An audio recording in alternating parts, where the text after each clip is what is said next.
Hey, it's ABC 10's Lena Washington and Sean Cunningham here with you inside Oracle Arena at Oakland. The confetti has fallen for the Raptors here as they pick up the win 123-109. The calm is here, and there was a calm before the storm. There was a little bit of a storm. I think there's a lot of Canadians in the building singing "Oh Canada" Oh after Canada! the game. They were chanting "Let's go Raptors" instead of Warriors in here in a plot twist. But yeah, it was a star-studded event. A lot of energy in this building, and unfortunately for the Warriors, they are now down in this series 2-1. There was a lot of people here surprised tonight, and I don't think they should be. I mean, look, Toronto had home court in this series for a reason. So would Milwaukee had they gone this far, but. The Warriors are the walking wounded right now. You didn't have Klay Thompson play tonight. You don't have KD. Kevon Looney's gone. You're asking a already hobbled DeMarcus Cousins to do some stuff that he didn't know that he was going to be able to do. He did it in Game 2 and willed you to a victory. And Steph Curry was just magical tonight. But he was funny. After the game, he says, you know what, we have to play better.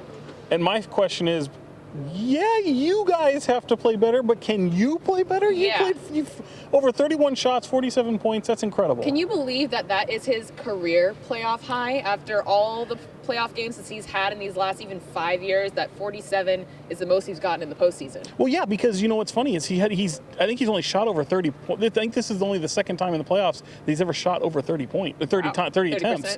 No, 30 attempts. Yeah, so he had 31 attempts, which was blowing some people away.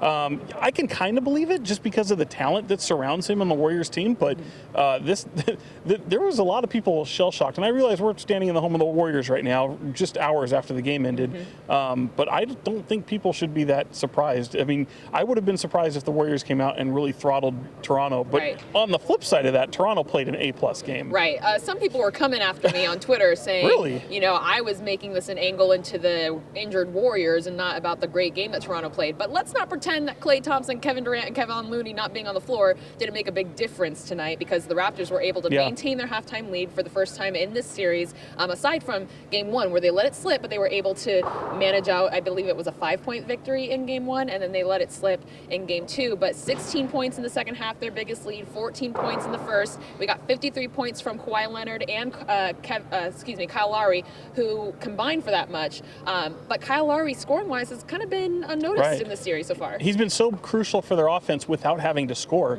And tonight you showed him, I mean, they come out, I think after the end of the first quarter, it was Lowry, Siakam, and Kawhi all had 9 points, knowing that all of a sudden here's Siakam, the guy that we saw in Game 1, score 30 points, and then he was kind of under control in Game 2. What happened in Game 2? Klay Thompson played. Klay Thompson doesn't play tonight, and Siakam goes off again. Exactly. Lowry, though, picks up that slack, is able to score tonight, and I think it had everything to do with just the lack of defense from the Warriors.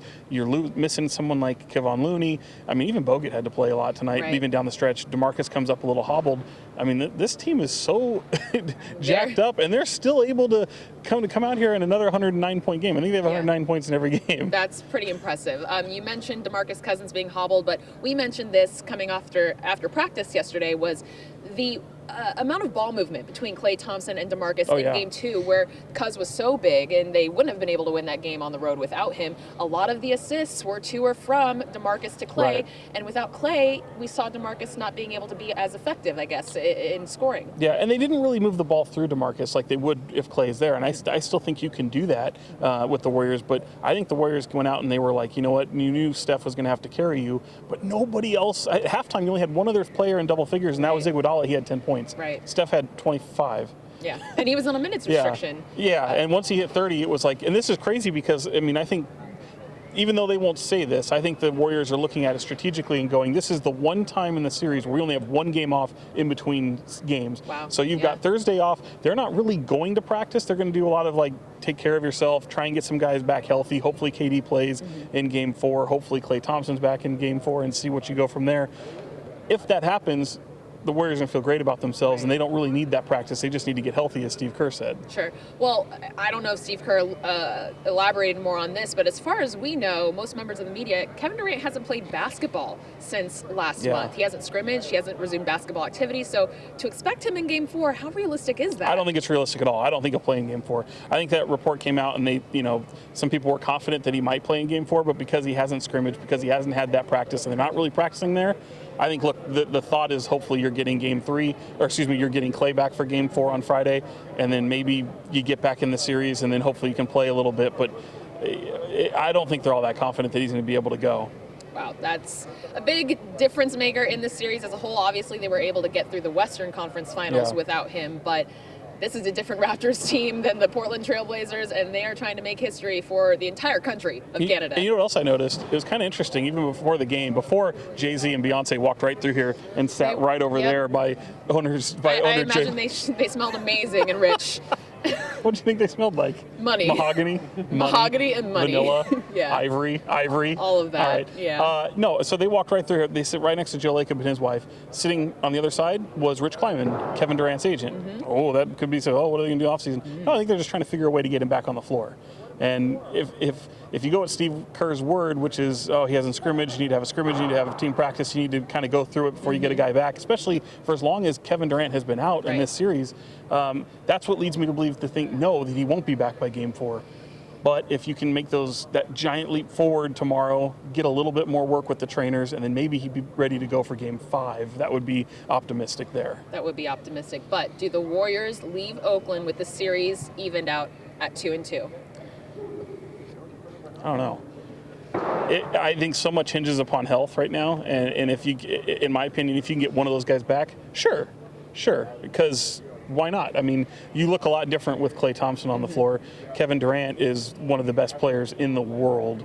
And if you get a pedestrian performance out of Steph Curry, though, you're not even in this game. I mean, I think at this point you know what more to expect from the Toronto Raptors than you do with the Warriors, and it just has so much to do with the way they play and not having guys. They're so walking wounded, and you've got guys that are banged up. Steph, people probably watch this. Steph knows he was hurt. His hand was hurting him the entire time. He still has his fingers taped up from the first series, I guess, in the playoffs. Oh man, against the Clippers. Yeah. So yeah, I'm not all that confident, but yeah. Sure, I think they can squeak out a win. I mean, this is one of the best teams that have ever suited up, no matter how many guys are hurt. So, I don't know. I don't know. It's just such an impossible question. What do you think? You're asking me the question. What the hell do I know? Well, I'm going to stick with my Raptors in 6 prediction. So with that said, I will, and I did say that I thought the Raptors were going to lose this game and take game 4 on the road with them. So after getting this one, I don't know if the Warriors can get another one here with the wounded players that they have, the injured players that they have, and now this confidence that Toronto's going to come in with on Friday, knowing they got it done tonight here in Oakland. And what have we talked about? We talked about for days leading up to this game, Game 3, 31-7. The teams that win Game 3 go on to win the finals. 31-7. 31-7. So you've now had the Warriors against the ropes twice when you've had the advantage. 1-0, now 2-1.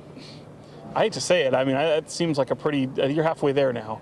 Well, and game 2 was a bit of a collapse on the Raptors side, not scoring for the entire first 5 minutes of the second half, and then call it janky defense, but keeping the Warriors Which off. it was. And actually, it was effective, though. And we didn't see that box 1 defense tonight. You hardly ever see it. What happened to Steph? He goes off, and actually it was Draymond Green who said. True. Draymond Green said after the game, he goes, you know what?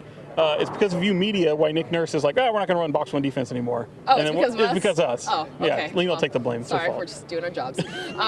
Just like Nick Nurse is doing his job and making adjustments to come out with a win in Game 3. You know what the best thing we learned about Nick Nurse this week? His glasses ain't real.